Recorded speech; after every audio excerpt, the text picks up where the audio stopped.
Malam ini, kita membuka art tentang jiwa-jiwa yang peka. Bukan jiwa yang lemah, bukan pula jiwa yang rapuh, tapi jiwa yang lahir dengan keheningan yang tidak dimiliki semua manusia. Ada manusia yang sejak kecil merasa berbeda, bukan karena ingin berbeda, tapi karena ada sesuatu di dalam diri mereka yang menangkap dunia dengan cara yang lebih halus.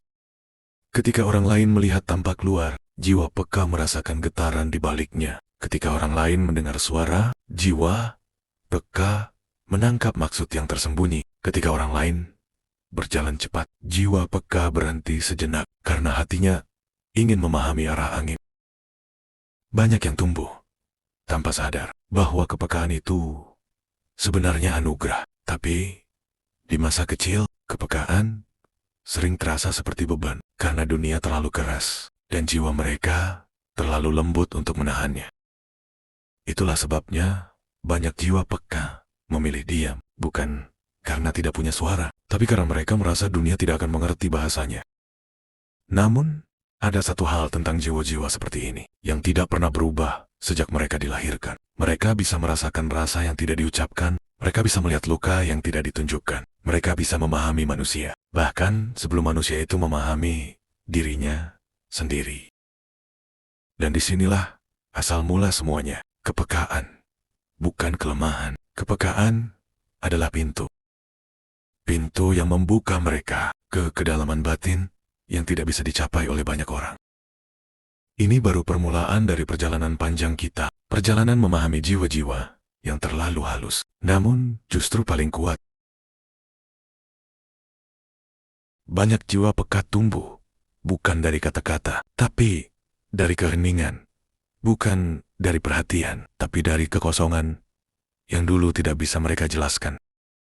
Di masa kecil, ada rasa-rasa halus yang jarang dipahami orang dewasa. Ada momen ketika kita merasa sendirian, padahal ada banyak orang di sekitar. Ada perasaan ditinggalkan, padahal tidak ada yang benar-benar pergi. Luka kecil seperti itu tidak selalu terlihat. Kadang hanya muncul dalam bentuk diam yang panjang, atau tatapan kosong yang tidak tahu harus berlabuh kemana. Tapi jiwa peka menyerap semuanya.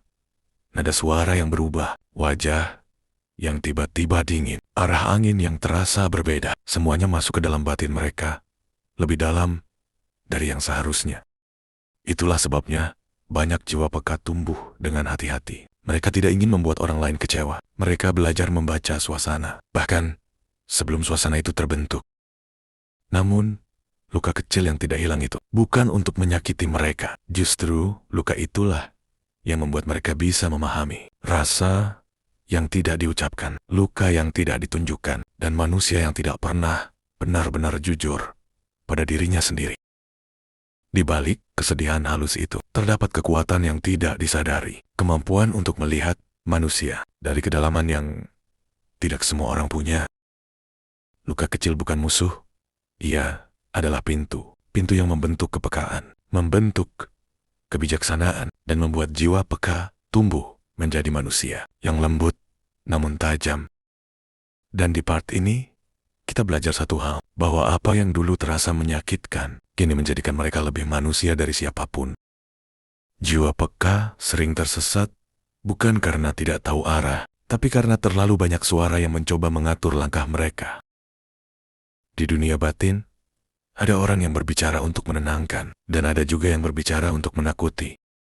Ketika seseorang mulai belajar tentang hal-hal mistis, tentang energi, tentang simbol-simbol halus, kadang muncul dorongan aneh untuk terlihat lebih tinggi dari yang lain. Dan dari ego itu, muncullah kata-kata yang menakutkan, seolah-olah mereka memegang kunci dunia gelap, padahal yang mereka genggam hanyalah ketakutan mereka sendiri. Jiwa peka sering menjadi korban dari kebisingan seperti itu. Padahal, hati mereka tidak membutuhkan ancaman. Mereka hanya butuh dipahami. Kebisingan batin bukan hanya keramaian dunia. Kebisingan juga bisa datang dari orang yang berbicara tanpa kedalaman. Orang yang benar-benar mengerti dunia batin tidak pernah menakut-nakuti karena mereka tahu jiwa manusia bukan pintu untuk digertak. Jiwa manusia adalah ruang untuk dijaga. Mereka yang dalam akan diam. Mereka yang tenang akan menuntun. Mereka yang mengerti akan menenangkan. Bukan menambah luka. Bukan menambah rasa takut. Dan jiwa peka selalu merasakan bedanya. Mana yang datang dari kedalaman. Mana yang datang dari ego. Di dunia yang terlalu bising, hati yang lembut tidak perlu melawan, cukup menjaga ruang heningnya sendiri, agar tidak ikut terbawa oleh suara-suara yang tidak jujur.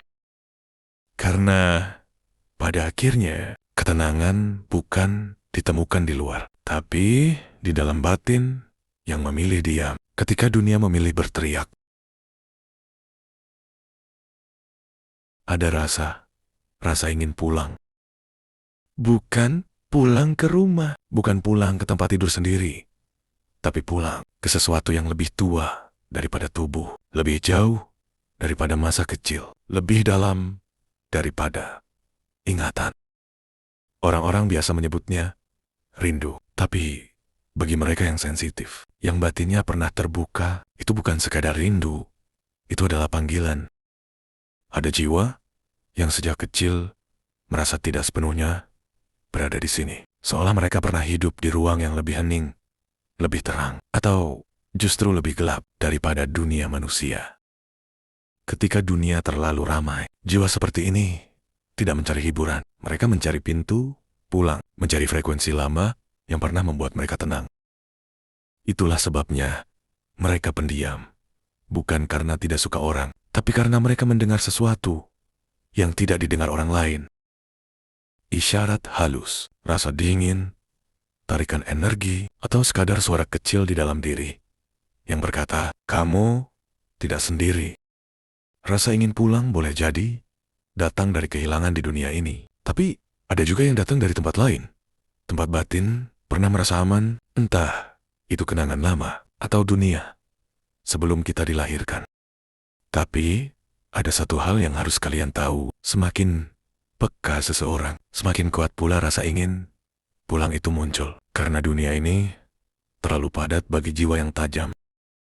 Tapi pelan-pelan, dengan waktu, kamu bisa membangun pintu pulang itu di dalam dirimu. Tidak perlu ke masa lalu. Tidak perlu menunggu tempat tertentu. Rumah batin bisa tercipta ketika kamu mulai menerima bahwa kepekaanmu bukan beban, tapi arah jalan.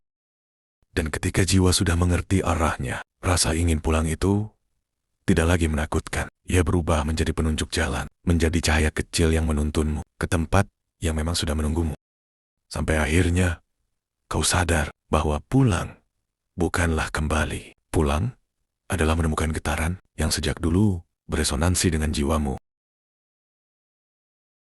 Dan ketika itu terjadi, kamu tidak lagi tersesat.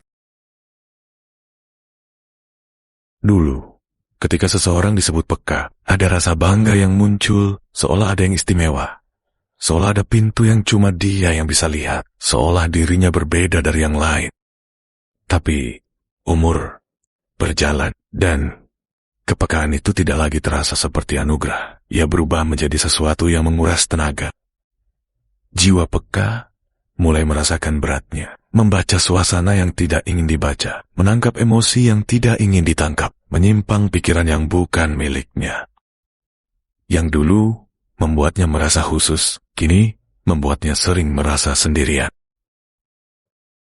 Tidak ada yang menjelaskan bahwa kepekaan itu tumbuh bersama usia, dan jika tidak dikelola, itu bisa menjadi beban yang tidak terlihat. Pemurnian batin dimulai ketika seseorang berani mengakui, aku lelah, bukan karena aku lemah, tapi karena aku selalu membuka diri terlalu lebar.